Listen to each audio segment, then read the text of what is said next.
মাফ করবেন প্রধান সাহেব, আসলে সব দোষ কিন্তু টনির না। আমি বেশ কয়েকদিন ধরে দেখছি সালমা কিন্তু টনির পিছনে লেগে থাকে। মাস্টার, আমি একদিন সালমা আমাকে নিষেধ করেছিলাম, তাও শোনেনি। বিশেষ নাহলে সালমাকে ডাকেন।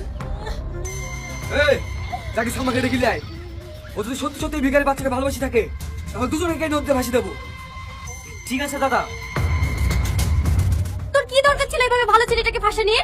তুই জানিস নি তোর ভাই কেমন? তোর বড় বোনের সাথে ওই পাড়া কুদ্দুসের ছেলে প্রেম করেছিল, ছেলেটাকে মেরে জীবনটার মতো ন্যাংরা করে দিয়েছে। এখন এই ছেলেটার যে কি হবে তার নাই ঠিক। ভাবি, সালমাকে দাদা ডাকছে। কেন?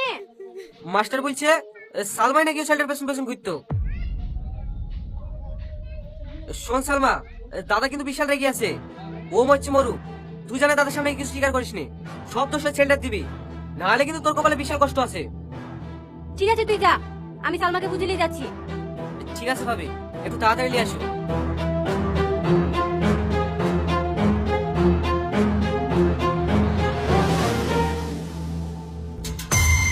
তোর এত বড় কলেজা, আমার মান সম্মানে হাত দেওয়া। দাদা, সালমা চলে এসছে। কিরে, মাস্টার বলছে তুই নাকি ওর সাথে প্রেম করলে পেছন পেছন ঘুরতে?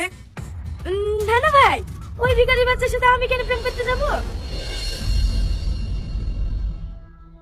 আসলে ও আমাদের স্কুলের ফার্স্ট বয় তো, তার সাথে কদিন ভালোবাসার নাটক করি আর পড়াশোনাটা নষ্ট করে দিতে চাইছি, যাতে প্রতিবারের মতো সেকেন্ড না হই এবছরে আমি ফার্স্ট হতে পারি।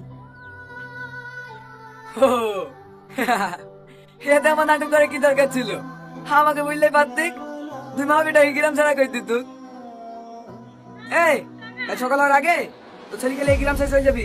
তোদেরকে জানে এই গ্রামে না দেখি। ঠিক আছে প্রধান সাহেব, আমরা আজকে এই গ্রাম ছেড়ে চলে যাবো, আর কোনোদিন এই গ্রামে ফিরে আসবো না।